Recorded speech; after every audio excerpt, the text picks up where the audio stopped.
Hi விஸ், இன்னைக்கு நம்ம சேனல்ல நம்ம எதை பத்தி பார்க்க போறோம்னா, சர்க்கரை நோயாளிகள் எந்த உணவை எடுத்துக்கிட்டா ரத்தத்துல சர்க்கரையோட அளவு உயராம பாத்துக்கலான்ற வீடியோ தாங்க இன்னைக்கு நம்ம பார்க்க போறோம். ஏற்கனவே நம்ம சேனல்ல சர்க்கரை நோயை பத்தின தெளிவான வீடியோ போட்டிருக்கோம், பார்க்காதவங்க பார்த்துக்கோங்க. இப்ப ரத்தத்துல சர்க்கரை அளவு உயராம இருக்க என்ன உணவுகளா எடுத்துக்கலான்றத பார்க்கலாம். வாங்க வீடியோக்குள்ள போலாம். ஃபர்ஸ்ட் என்ன உணவு பார்க்க போறோம்னா காய்கறிகள். காய்கறிகள்ல பொதுவாகவே மாவுச்சத்து அதிக நிறைந்த காய்கறிகளை நம்ம எடுத்துக்கும் போது சர்க்கரை அளவு உயருங்க. மாவுச்சத்து நிறைந்த உணவுகள் இல்லாம நீர்ச்சத்து மற்றும் நார்ச்சத்து நிறைந்த உணவுகளை அதிக அளவு எடுத்துக்கலாம்.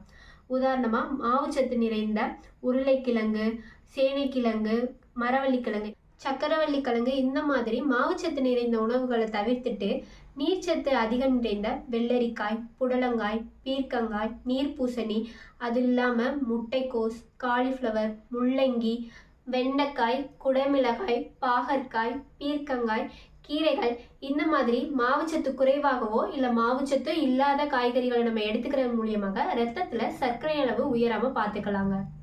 அதிலும் கேரட் மற்றும் பீட்ரூட்டை சர்க்கரை நோயாளிகள் அவிச்சு சாப்பிடாம பச்சையா சாப்பிடலாங்க. வேக வச்சு சாப்பிடும் போது நம்ம குறைந்த அளவே எடுத்துக்கிறது ரொம்பவே நல்லதுங்க. அடுத்து சர்க்கரை நோயாளிகள் வெள்ளை சாப்பாடு எடுத்துக்கிறது மூலியமாக ரத்தத்துல சர்க்கரை அளவு உயருதுங்க.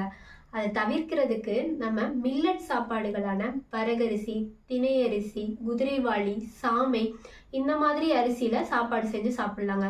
அது மட்டும் இல்லாம கேழ்வரகு கஞ்சி, கேழ்வரகு புட்டு, கம்பு புட்டு இந்த மாதிரியும் செஞ்சு நம்ம சாப்பிடலாங்க. இதனால ரத்தத்துல சர்க்கரை அளவு உயராம பாத்துக்கலாம்.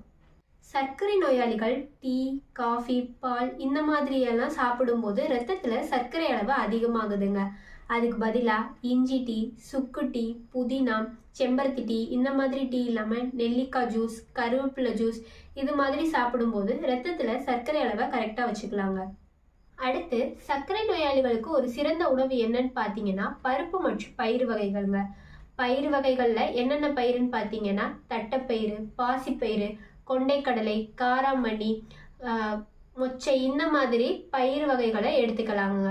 அடுத்து பருப்பு வகைகள்ல துவரம்பருப்பு, உளுந்தம்பருப்பு, கடலைப்பருப்பு, பாசிப்பருப்பு இந்த மாதிரி பருப்புகளை எடுத்துக்கிறதுமே உடலுக்கு ரொம்ப நல்லதுங்க. இந்த சர்க்கரை நோயாளிகள் டெய்லியுமே பருப்பு மற்றும் பயிறு வகைகள் எடுத்துக்கிறது ரொம்பவே நல்லதுங்க. சர்க்கரை நோயாளிகள் நட்ஸ் அண்ட் சீட்ஸ் எடுத்துக்கலாங்க. எல்லா வகை நட்ஸ் அண்ட் சீட்ஸுமே நல்லது. குறிப்பா பாதாம், வால்நட், நிலக்கடலை இதெல்லாமே அதிக அளவு புரோட்டீன் மற்றும் நார்ச்சத்து இருக்கிறனால சர்க்கரை அளவு உயராம பார்த்துக்கோங்க. இப்ப நம்ம சொன்ன உணவுகள்லாம் எடுத்துக்கிறது மூலியமா ரத்தத்துல சர்க்கரை அளவு உயராம பார்த்துக்கலாங்க.